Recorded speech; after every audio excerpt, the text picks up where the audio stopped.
Will we learn, do you think, a lot more about Pep Guardiola through the next few weeks, months and 2 years before he may leave us? Yeah, I think so. I think you're always learning, of course. And but I thought that interview was so powerful. I thought it was brilliant. Which bit in particular? Just all of it. Just you've got one of the greatest managers ever, and he's trying to find a ways for his team to get back to winning ways. Now, he's talking about it's good. Obviously, you have to lose sometimes. But I'd be hurting so much. And there you have a manager there who's won everything in the game. Absolutely an amazing manager. And he's struggling to find a formula to get back to winning ways. So he'll be hurting badly. So what makes him a great manager is all the previous success almost still means very little to him. He's hurting. You can see usually when you listen and you watch Pep, he always looks fresh, doesn't he? He always looks well. But even there, he looks a little bit fatigued. People talk about pressure at the bottom. There's pressure at the top. And he's feeling it. So I think what the lads have said there, it'll be interesting to see how he reacts there with his team selection. And he'll be desperate to get back to winning ways. And I mentioned earlier, the biggest compliment I can give City and Pep, I thought this crisis would have happened a year or two ago. So the fact this took so long for it to happen deserves even more credit because it tells you the standards they've set for the last few years in terms of their points total, the way they play, the goals they score. But they've got big issues at the moment. Defensively, the goals they're giving away. And again, I go back, the goalkeeper is a big problem. What I would say, though, is what he's saying about the fatigue. He said the body, says it's enough. And I think when you look at the amount of games they've played, they have played the most games in the top 5 leagues in the last, 3 seasons or so, in between a World Cup and a Euros.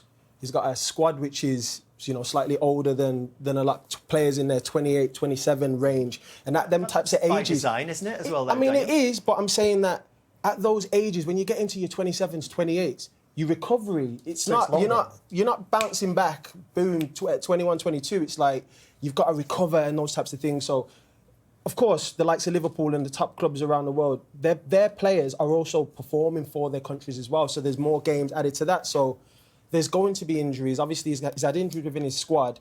I don't doubt, though, that a man of Pep Guardiola's qualities, when you think about the players he has, the versatility of his players, I think John Stones, for me, is a player who's going to be crucial moving forward. He's someone who's played in midfield for them in a defensive role. And when you look at Rodri and what that miss and not having Rodri... I want to talk about Rodri. Sorry, Dave, just to jump in. Right, we talk about Man City, don't we, and the teams and how the structures. Rodri is the driving force in which allows Man City to go and do what they need to do. He's the best player in Europe. But they have coped with big players missing before. But look at his record when he plays and when he don't play. It's staggering.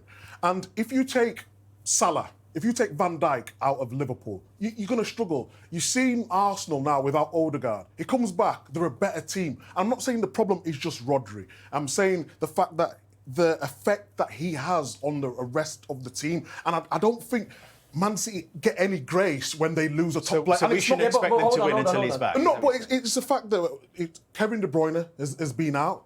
Foden has been struggling. Grealish has been out as well. And I'm not making excuses. And even his interviews there, he said he didn't want to make excuses. But the importance of Rodri, we can all see with our own eyes how important he is to the setup of the team.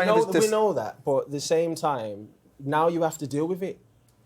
The reality of it is, what's the solution? What's the solution? I just said the solution. I said John Stones. What happened when Van Dijk got injured? What happened when Van Dijk? You're bringing up a team that is irrelevant. I'm saying the importance of a player. I'm saying with Van Dijk, when Van Dijk got injured for Liverpool, they were a shadow of the team. That's fact. That's not opinion. That is just fact.